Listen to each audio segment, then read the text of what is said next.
Horror movies have always been more than just a source of entertainment for me. They're a profound emotional and psychological experience. I've probably spent years of my life enraptured by the haunting tales moving pictures have been able to weave.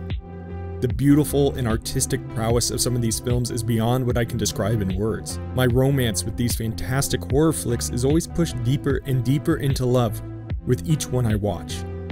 There are some incredible pieces of art out there. This isn't one of those pieces.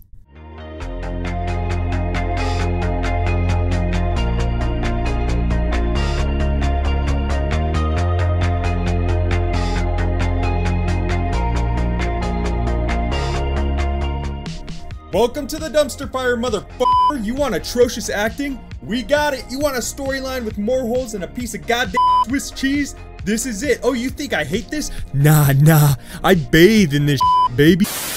Okay, now that I've composed myself and am ready to be civil, let's get started. This is Darkness Falls. A horror, movie, I guess. It was produced by Revolution Studios, which, to their credit, actually had some decent movies to their name, like Across the Universe, Hellboy, Disturbia, but they also made XXX, XXX Return of Xander Cage, XXX State of the Union, and Zoom. So, they were a bit all over the place. Darkness Falls was released in 2003 to some less than good reviews. I had never heard of it until one night staying over my cousin's place. We stumbled onto it while sitting in a dark living room with nothing but the cable on-demand menu illuminating our faces. Darkness Falls, huh? Why not watch a movie where being in the dark is the worst possible scenario while we sit in the dark?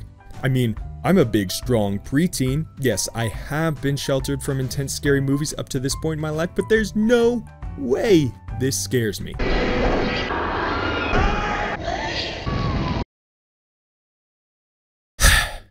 Why don't we just get into how this piece of trash traumatized me? Before we do that though, if you enjoy my content, a like and subscribe would be awesome. I genuinely appreciate y'all being here, so don't feel pressured to, I just thought I'd mention it. Also, I'm a small channel, so I reply to pretty much every comment.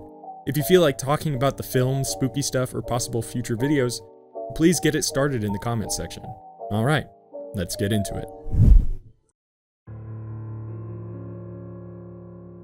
We get a cheesy opening monologue about how 150 years ago in Darkness Falls, this lady, Matilda Dixon, was adored by all the kids in town because she would trade them a gold coin for each lost tooth. Which, right off the bat, is just so off-putting. Wait, how much is a gold coin worth?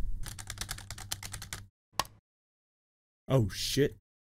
Hey, can you grab me some pliers real quick? Well, we hear about how her house just caught on fire one night and she was so burned that she would now only go out at night and while wearing a porcelain mask to avoid being seen. Apparently, this made her so off-putting that when two kids didn't come home one day, the entire town decided it was her fault and straight up hanged her for it. But the way they make it sound is the worst part about it was when they took the mask off to do so. This pissed her off so much that she cursed the town right before she croaked, saying, "What I took before in kindness, I will take forever in revenge." And the next day the kids were found, so townspeople, not very demure, not very mindful, you did too much. So now the legend goes Matilda visits the kids of Darkness Falls the night they lose their last baby tooth, and unalives anyone who happens to see her. Why did they feel the need to lay this out?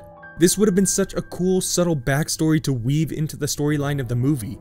God forbid we have to come to any conclusions of our own. See, Timmy, what do we do here? Don't peek? Very good, buddy. Gold star for you. And what about is it lunchtime yet? We cut to present day where our main boy, Kyle, that would be his name, is in what I assume to be the school bathroom wrenching at his last baby tooth. My man, chill. Well, he got it and decides he's gonna try to snag some bang for it that night. In this moment, his mom, to make sure he doesn't go full incel, is just kind of peer pressuring him into asking this girl to the dance. So you're going to ask Caitlin to the dance tomorrow, right? You're not gonna be a bitch, right? You're gonna ask her, right? A spooky shadow flies across the window and turns out it wasn't the Tooth Fairy, but Kat, the girl he's supposed to ask, creeping into his window and honestly being really loud. We get a little exposition dump, which is so odd to watch a young teen or preteen or whatever talk about how losing your last baby tooth is special and how it means you're not a kid anymore. Love the sentiment, But age of consent is a thing for a reason here. Kat? Kyle tries to work up the courage to ask, but turns out Kat already planned on going with him, so it's all big chill. Oh shit! And then she leaves with some parting wisdom. Remember, when the tooth fairy comes, don't peek. So Kyle goes to bed and is having a bad dream as he wakes up in a sweat. He notices a shadow moving through his room and being spooked hits the classic under the blanket to boost his armor class and roll with advantage. He slowly reaches over and grabs a flashlight. Yanking the blanket back, he turns on the light to confront whatever it is in the room and gives the porcelain masked tooth fairy an eyeful of light bulb. Just to take a beat here, this monster design is cool. And I know the Dead Meat podcast just wanted to shit all over this movie, but I really liked it. And if they have a problem with that, they can fight me. Do something about James and Chelsea, I'm kidding. Please God, don't roast me. I don't think my heart could take it. I adore both of you. His mom hears the scream and starts heading down the hall to check on him. Without any urgency. Your kid just screamed in terror. What kind of response is this? Well, Kyle hits her with the jump scare from the bathroom, stammering that he saw her and he peeked. But she dismisses this and goes to check out the room to prove to him that it's all good. Get wrecked, Mom!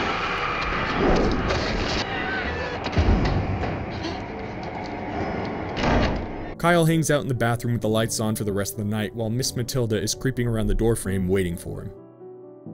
The next day, the authorities show up and find the gruesome remains of his mom. And I'm only going to point this out because it's the weirdest way to introduce a character, but Larry comes running up asking what happened. More on him later. Kyle gets sent away to a mental institute because they assume he unalived his mom. Smash cut to Caitlin/Kat 12 years later talking to a doctor, who has an attitude? Caitlin. Sorry. As I was saying, this guy sucks. Anyway, this whole scene serves as an explanation that Kat's little brother isn't sleeping and doctors don't know what's wrong. We hear a scream from down the hall and apparently he had fallen asleep for a moment, so the nurse closed the blinds. Well, if you're brain dead and haven't picked up on it yet, Michael peeked just like Kyle did. The scream was because he was attacked, which I see these scratch marks and have to think my 2-year-old daughter has done more damage than this. Kat comforts him and says she won't let them shut the lights off. We get a sick fade to butt rock transition to the cityscape of Las Vegas, baby. Debauchery and lights everywhere. The lights are what Kyle finds so soothing as we see him now in the craziest apartment setup ever. Lights everywhere, and I can't help feeling that if you made some RGB, it would go gamer mode so f***ing hard, dude. Bro is popping antipsychotics when he gets a call from Kat. She knew about the issues he had and asks him for help with her brother Michael. She asked how he got over it, and he answers, I didn't. Pause. This is too much, man. Kyle shows up back in Darkness Falls at the hospital and just walks into Michael's room, which feels like a massive security concern. He gifts the kiddo a flashlight, to which Michael goes straight for the jugular, saying, She won't come in the light. Who? You know who. And this next part is just, why? Sometimes I think of turning off all the lights and letting her come and take me. Who would write this into a script? Jesus Christ. Someone show this kid some love. Kat knows the two are both scared of the same thing and shows Kyle that her brother has become quite the little artist, albeit a little reductive, in my opinion, as the shading is poor, line work is disgusting. He asks if Michael lost his last tooth, and Kat gets onto him about it being just a story. So he's all like, I'm out of here. Kat is trying to get him to stay in the lobby when this fucking guy walks over with the weirdest ADR. Hey, Katie. And I would know. Hey. It's the weird kid Larry from earlier. Guy's just all up in Kat's bubble and calling her Katie, which is the wrong name. You think you can have a bunch of nicknames? You get one nickname. This is the way the world works! Why? I don't know. Larry convinces Kyle to grab a drink with him that evening at the local bar. Larry mentions he's an attorney now, when the two are interrupted by this guy looking to pick a fight with Kyle. I guess trying to play the part of the tough guy, but it's just so wildly confusing what the actual motivations of this guy are. Kyle goes to leave and this guy follows him out and tackles him over the railing as they fall down this comically large hill.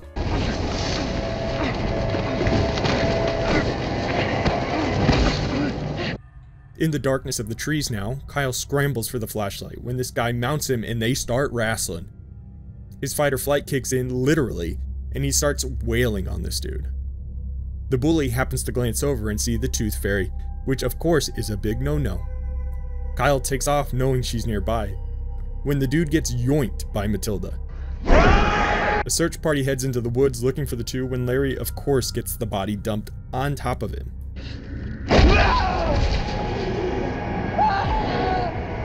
We get a little exposition from Kat in the hospital reading a book explaining the Tooth Fairy hates light.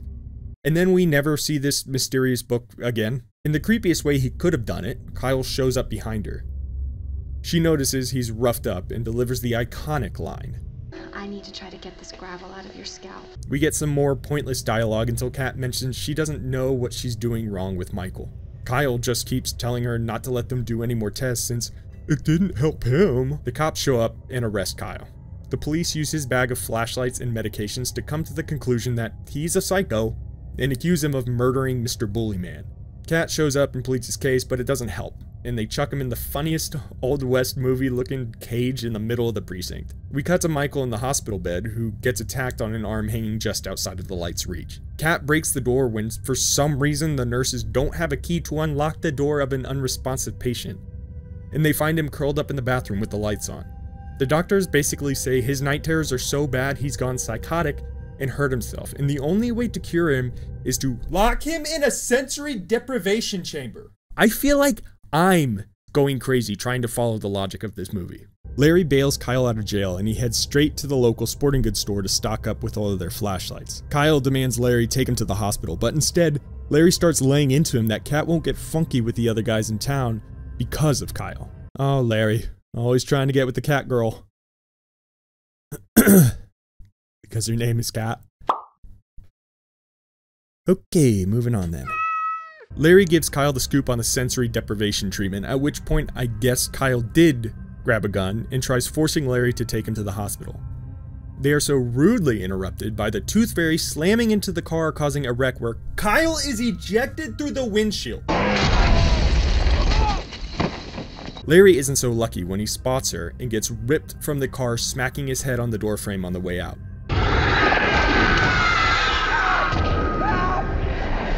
So, Larry gone. I guess the car still works somehow, and Kyle goes racing to the hospital and gets there just in time to save Michael from going into the chamber. He gets arrested again and has this smartass response. Let's see your lawyer get you out of this one, Kyle. Yeah, that's gonna be kind of tough since my lawyer's in a couple of pieces on Pontus Avenue. Edgelord. He starts to unload his baggage on this cop, explaining how the Tooth Fairy is real, and brings up how the town has all these crazy unsolved murder cases involving children, which was never mentioned previously in the movie. A storm rolls in and cuts the power off all over town, including the hospital and police station. Which, don't most or all hospitals have backup generators for this type of situation? We get a crazy scene of Matilda just murking all these cops left and right, getting them to shoot out the lights. In the frenzy, Kyle pulls the cell door keys off one of the downed cops and manages to escape. We cut to Michael and Kat in the dark hospital room, hiding under the bed using the ancient art of flashlight defense. The bed gets chucked, and the two take off through the hallway with Matilda in tow. They duck into a room and start weaving their way through this maze of shit until they find an elevator. While they're waiting for the doors to open, the Tooth Fairy starts floating towards them, which, I love this shot right here. As bad as this movie is, this looks really creepy. The elevator opens and, oh shit, it's our boy! Kyle tosses a flare into the hallway before the doors close, which just did so much. What keeps the thing away, Kyle? Light. Why the f would you throw the light source? Jesus, whatever. She starts slamming into the elevator car as it gets stuck, and they just barely make it through a small opening before the thing goes plummeting to the bottom of the shaft. And this right here is the scariest implication of death in the entire movie. The thought of getting chopped in half is just, ugh. Well, of course the bag of flashlights is in the elevator, and Captain Obvious says they need to get to the lobby. For some reason, they only have a couple minutes until the emergency lights shut off. So they make their way to the stairwell, at which point my favorite part of the movie takes place. Kat and Michael are a couple landings down when all of a sudden, only some of the lights go out. So we have light shining on the landing of each stair set, but the stairs in between are bathed in darkness. So Kyle comes up with an idea. Hold hands and jump between each landing, with the basic logic being akin to scattering during a party when the cops show, because they can't catch all of us. Jump 1, nurse is toasted. Rip. Jump 2.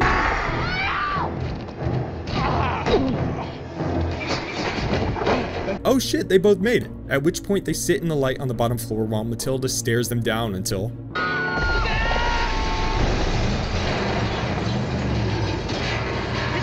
It's one bro cop who actually survived the onslaught at the station. We get the lowdown on their idea after they take off.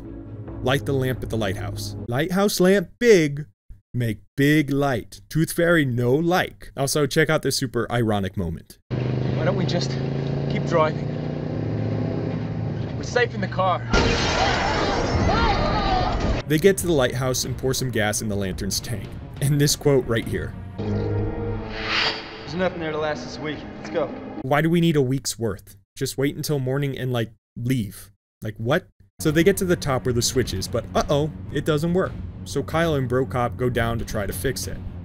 The issue is a leak in the hose, which unless every bit of gas is gushing out of it, should still work. It's the smallest little leak I've ever seen, and all he has to do to fix it is tighten a rag around the puncture. Yep, that's how this works, and oh fuck!